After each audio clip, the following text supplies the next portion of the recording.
না সত্যি আজ বিড়ালের পেটে চড়া পড়ে গেছে। আর তাই আমি ঠিক করেছি সমস্ত পাপের প্রায়শ্চিত্ত করব বলে এই হাটখোলায় সবাইকে আমি ডেকে পাঠিয়েছি। এই হাটখোলার চারিদিকে বহু মানুষজন হাট বাজার করছে, আর আজ আমি যা করব সবাইকে সাক্ষী রেখে করব। এই যে আপনারা যে যেখানে আছো শুনছো, যে যেখানে আছো সেখানে বসে থাকো, কেউ কোথাও যাবেন না। তোমাদের এই বিলাস বর্মনকে তোমরা আজ কেউ ভয় পাবেন না। তোমাদের এই অত্যাচারী বিলাস বর্মন আজ পাপের প্রায়শ্চিত্ত করবে। তোমাকে এখনো বিশ্বাস করতে পারছি না।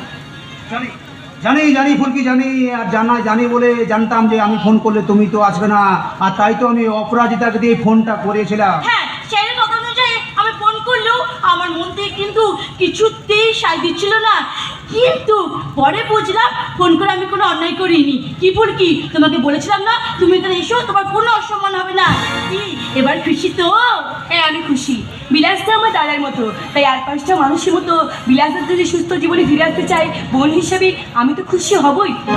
হ্যাঁ বিলাসদা, তুমি যদি নিজের দোষ স্বীকার করে ওই পুলিশের কাছে ধরা দাও, তাহলে আমি তোমাকে কথা দিচ্ছি তোমার সাথে শাস্তি কম হয় তার জন্য আমি এসপি সাহেবের কাছে ছোটাছুটি পর্যন্ত করবো।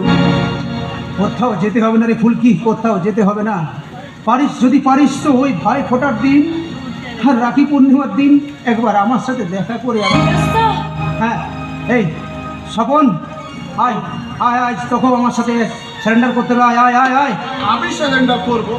আজ পর্যন্ত আমি যা করেছি সব তো আপনার কথা অনুসারে করেছি। হ্যাঁ, আজও আমার কথা মতো করবি।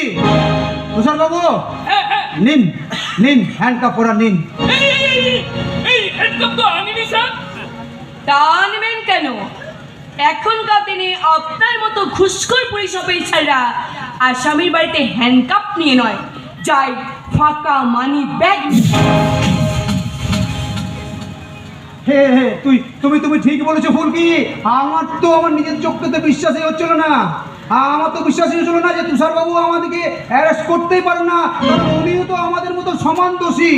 হ্যাঁ, সেনের মতো আপনাকেও অ্যারেস্ট করতে হবে। কেন? আমি করবো সারেন্ডার। হ্যাঁ, আপনি করবেন প্রথমে সারেন্ডার। চিরটা কাল আমাদের কাছে ঘুষ খেয়ে আমাদের অন্যায়কে সাপোর্ট করে গেছেন, তার জন্য আপনাকে তো প্রথমে সারেন্ডার করা উচিত। পুলিশ অফিসার হয়ে প্রথম সারেন্ডার করবো আমি, এটা একটু প্রেস্টিজের ব্যাপার নয় স্যার? ঠিক আছে তুষারবাবু, ঠিক আছে। দোষ যখন না হয় আমরা 3 জনে করেছি, সারেন্ডারটা না হয় 3 জনে করবো। কিন্তু কে প্রথম সারেন্ডার করবে সেটা ঠিক করবে আমাদের এই ফুলকি। আমি? হ্যাঁ, তুমি। তোমার মনে আছে ফুলকি, সেই ছোট্টবেলায় আমরা কানামাছি ভোঁ খেলতাম? হ্যাঁ, এই অপরাজিতা, তুমি কালো কপারটা এনেছো? দাও, ওর চোখে বেঁধে দাও। আর এই কানামাছি ভোঁ খেলতে তুমি প্রথম যাকে শোবে সেই প্রথম ধরা দেবে। ব্যাস, রাজি?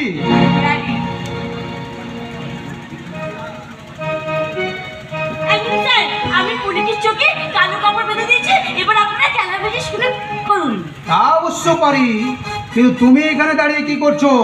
যাও, আমার গাড়িটা নিয়ে বাজারে যাও, একটা ভালো বড় বোতল থেকে মিনারেল ওয়াটার নিয়ে এসো। এই রোদের মধ্যে কানামাছি খেলতে ফুল কিন্তু জল তেষ্টা পাবে, তখন তো জল খেতে হবে। আর যাও, তাড়াতাড়ি যাও। ওকে স্যার, আমি এক্ষুনি যাচ্ছি। নাও ফুলকি, এবার কানামাছি খেলা শুরু করো। বলো, কানামাছি ভোঁ যাকে পাবে তাকে ছোপ, কানামাছি ভোঁ যাকে পাবে তাকে ছোপ, কানামাছি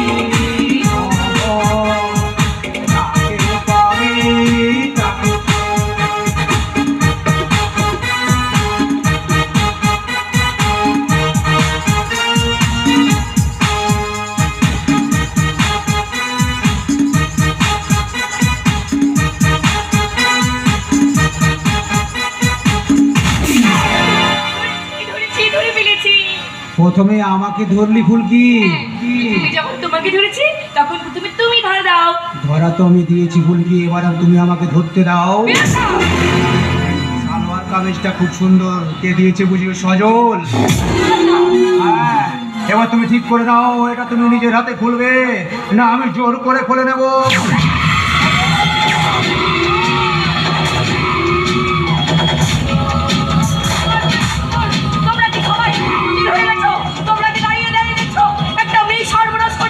তোমরা কি সবাই কাপুরুষ হয়ে গেছো? কাপুরুষ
ভগবানপুরের জনগণ কান খুলে শুনে রাখ, যে একে একটা কাপড় দেবে, যে এক গ্লাস জল দেবে, যে তার একটু সহানুভূতি দেখাবার চেষ্টা করবে, তাদের সবাইকে আমি হাটখোলার মাঝে নামাবো।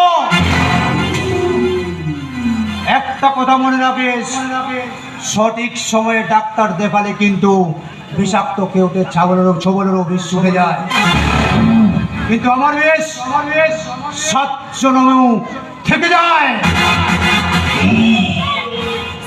আমি কি শুনছি স্যার? দাও জল এনেছো? দাও দাও দাও দাও দাও দাও দাও জল দাও, জলটা দাও, আগে খেয়ে নি, গলাটা শুকিয়ে তো কাঠ হয়ে গেছে। দাও। চাপ বাবা, ফোন করে ডাকলে তুমি, চোখে কাপড় বাঁধলে তুমি, আর এখন আমাকে জল খাওয়াচ্ছ, বলছো আমি করেছি। আসলে কি জানেন তুষার বাবু, এই মেয়েরাই না হচ্ছে আজকের দিনের মেয়েদের শত্রু। যাও, বেশি চেঁচিও না, বেশি চেঁচালে না ওই বাংলাদেশের 14 ছেলে বেঁচে দেবো। Out out.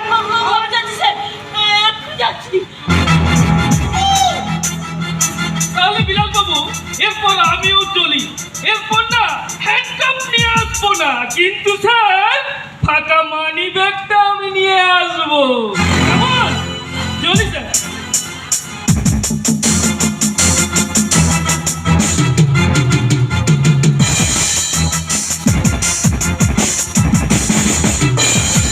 আরে গুটিয়ে একেবারে লাল হয়ে গেছে।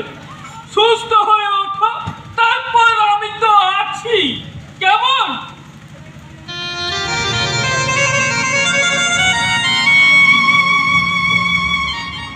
কিরে ফুলকে, প্রতিবাদ করতে গিয়ে কি হলো? আমার নাম বিলাস বর্মন, শালা পাক্কা জাত হারামি মা। তুই আমাকে সেদিন ঘরের মধ্যে চড় মেরেছিলিস, আর আজ আমি তোকে হাটখোলার সামনে, সবার সামনে তোর ইজ্জতের 12টা বাজিয়ে দিলাম। জানি জানি জানি তুই লজ্জায় ঘৃণায় গ্রাম ছাড়বি। ছোট্ট ছোট্ট বাচ্চারা তোর পেছনে সিটি মেরে পাবলিসিটি করবে। আজ থেকে তোর কেউ নেই, তোর দাদা নেই, তোর কাকা নেই, তোর ভাই নেই, সবাই তোর নাগর।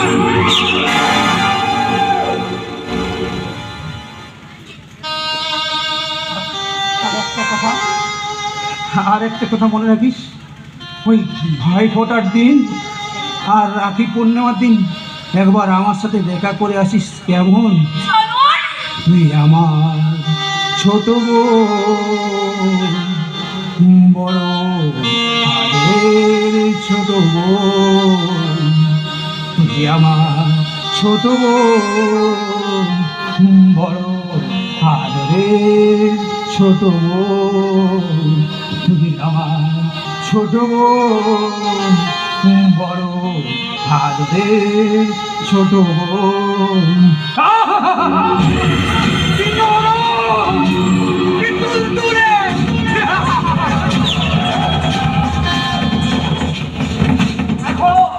দেখো দেখো দেখো দেখো বিনয় বাদল দীনেশ, দেখো ক্ষুদিরাম, দেখো মাস্টার দা সূর্য সেন, দেখো নেতাজি সুভাষ চন্দ্র বোস, দেখো দেখো।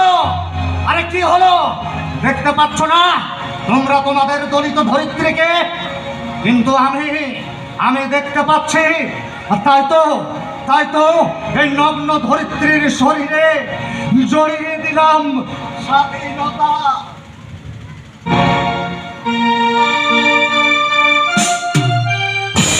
কাপুরুষ কাপুরুষ কাপুরুষ, সবাই কাপুরুষ।